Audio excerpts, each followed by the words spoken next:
بسم الله الرحمن الرحیم. زه یم ډاکټر پیر نعیم. دا چې کوم کنډیشن دی چې د سترګو لاندې تورې حلقې جوړې شي یا ډارک سرکل، ماشومانو کې اکثر پیرنټس ډیر زیات پریشان وي دې په باره کې چې آیا داسې څه وجوهات دي چې د هغې د وجې دا چې کوم سرکلز دي دا جوړیږي، آیا دا خطرناک دي او که نه دي. نو زیاتر کنډیشنز کې دا خطرناک نه وي او دا د دې شاته څه وجه وي. هغه وجه چې د هغې علاج وشي نو دا تور چې کوم نشانونه وي د سترګو د لاندې دا ختم شي. دا ولې کیږي؟ د ټولو نه اولنۍ خبره خو دا ده چې د سترګو لاندې دلته کوم دا سرمن ده نو دا ډیره زیاته نازکه ده او ډیره زیاته نری ده، نو ډیر په اسانه باندې په دې کې دا شاته چې کوم د وینې رګونه دي دا راښکاره کېدلی شي.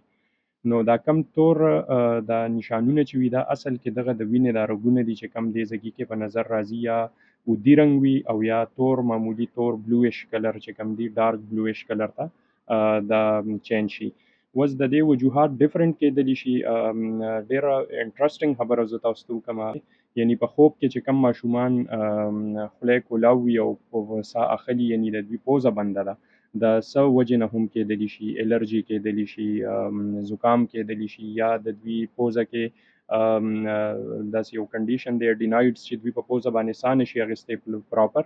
نو دې ماشومانو کې ډیر زیات چانسز دي چې د دوی د سترګو لاندې توروالی زیات وي.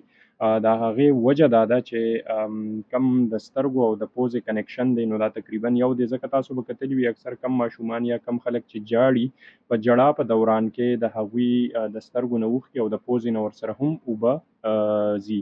نو دا ولې دا کنیکشن یو دی. نو زیاتر ماشومانو کې چې د څه کنډیشن د وجې هم د هغوی پوزه بنده ده، د شپې د هغوی نیزل کنجشن دی، نو داسې ماشومان چې دي د هغوی د سترګو دا ځګونه چې کوم دي دا ډیر زیات تور وي، ځکه چې هغه بلډ سپلای چې کومه ده هغه وینز چې کوم دي رګونه هغه ډایلیټ شي او د هغه ډایلیشن د وجې هغه بیا په نظر راځي چې د هغوی د سترګو لاندې نشانونه وي. دویم ریزن دا دی چې داسې ماشومان چې کم صحیح خوب نه کوي، ډیر زیات د هغوی خوب کم دی یا خوب ډسټرب دی، نو د هغوی هم د سترګو لاندې حلقې چې کومې دي دا جوړیږي یا ډارک سرکلز چې کوم دي دا جوړیږي. دریم دغه شان کم ماشومان چې د شپې خړارې کوي، تاسو به ورته په خپله ژبه کې میبي بل څه لفظ اخلئ، خو کم ماشومان چې د شپې خړارې کوي د هغوی هم چانسز شته چې د هغوی د سترګو لاندې حلقې جوړې وي. یو بل ډیر اهم ریزن چې هغه کېدلی شي هغه دی د وینې کمې. هر هغه ماشوم چې په کم کې د وینې کمې وي د هغوی هم چانس شته چې د سترګو لاندې توروالی وي یا هغوی کې وایټامنز ډیفیشنسي وي، نو دغه کمزورتیا هم یو ریزن دی. یا هغه ماشومان چې کم د کال نه عمر کم دی او هغوی د غوا په استعمالي هغې کې آیرن کم وي، نو دغه د آیرن ډیفیشنسي هم د سترګو لاندې توروالی یا د سترګو لاندې حلقې چې دي دا راوستی شي. د دې لپاره تاسو سی بی سی ټیسټ کولی شئ، هغې کې تاسو ایچ بي کتلی شئ. یو بل ریزن چې کوم د هغې د وجې د سترګو لاندې دا حلقې جوړیږي هغه کېدلی شي ډیهایډریشن، یعنی ماشومان اکټیو ډیر زیات وي، منډې تړلې ډېرې وي او اوبه دوی نڅکي، نو په وجود کې چې کله د اوبو کمې راشي نو د هغې سره هم ډارک سرکلز چې کوم دي دا جوړیږي.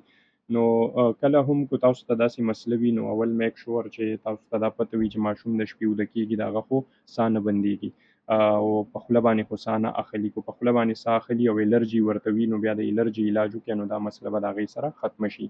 خو د هغه ټانسلز ډیر زیات وي او د شپې په خوب کې خړارې کوي نو د هغې لپاره تاسو انټي ډاکټر ته لاړ شئ چې هغه د هغې مسلې علاج وکړي نو دا مسله به ختمه شي. خو وینه د ده کمه وي نو د وینې علاج ولې وکړئ دا مسله به ختمه شي. خو دی ډیر زیات اکټیو وي، منډې تړلې ډېرې زیاتې وهي او ورسره اوبه ډېرې نڅکي، جوسز ډېر نڅکي، نو تاسو ورته اوبه ډېرې کړئ، جوسز ورته ډېر کړئ، نو دا مسله به د هغې سره ختمه شي. بل د سترګو ستړیوالی یعنی د سکرین باندې زیات ټایم تیرول چې کوم دی دا هم یو ریزن کېدلی شي چې سترګو لاندې دا ډارک سرکل موجود وي، نو د سکرین د ټایم کمولو سره هم دا مسله ختمېدلی. نور مزید فردر داسې انفارمیشن لپاره زما چې کوم یوټیوب چینل دی ډاکټر پیر نعیم په نوم باندې هغه تاسو سبسکرایب کړئ د فردر ویډیوز لپاره. تاسو سره به داسې معلوماتي ویډیوز شیر کیږي.